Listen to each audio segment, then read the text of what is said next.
Our third officer this year has been shot. Now, that is something that I've never seen in the 32 years or 31 and a half years that I've been working here. Now at 5, new information in a deadly shooting that injured a Jacksonville sheriff's officer. Our law enforcement sources tell us the officer is Taylor Smith. He was shot in the parking lot of Baptist Health South last night. He is in critical condition, but he is said to be stable. The man shot by police was killed. We have team coverage for you on this shooting. Our Cheyenne Cole is on your side with more on what recovery could look like for the officer's mental health as he recovers. But first, tonight on your side's Brianna Ray Turner is joining us live near the hospital. And Brianna, I know you spoke with the Fraternal Order of Police about the risk that our police officers go through. The president of FOP says this officer-involved shooting just shows you how quickly an officer's life could be in danger.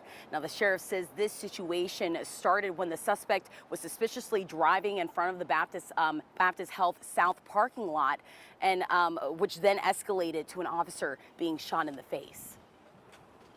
Baptist Health South went on lockdown around 9:30 Tuesday night following a shooting in the parking lot. Sheriff TK Waters says the suspect was seen circling the parking lot. An officer working at the hospital went to investigate, trying to stop the driver. That vehicle then decided to flee, refused to stop.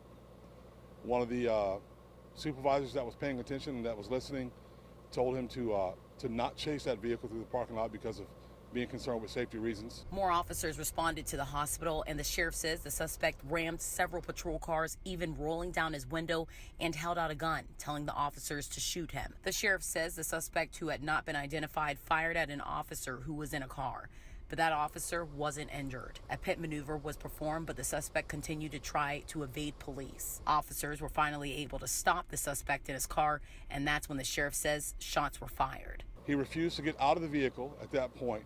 One of the officers approached the right rear door of that vehicle. As he reached to open that door, the subject fired a shot through the window, striking the officer in the face. The sheriff says 5 officers returned fire and killed the suspect. Randy Reeves, president of Fraternal Order of Police, says something as simple as a suspicious car could turn deadly. He says this shooting shows you what officers are up against. You have to look at it when an individual or a suspect is willing to shoot at a police officer, try to take their lives. What would they be willing to do to a regular citizen? What would they be rather willing to do to your mother or your dad or your son or daughter? Again, it just shows the level of violence that we just keep seeing rise around the nation. As I was driving around Baptist Health South today, I did see people walking in and out of the hospital, so it appears that the hospital is off lockdown. I'm live here in Jacksonville. Brianna Ray Turner, First Coast News, on your side. Thank you, Brianna.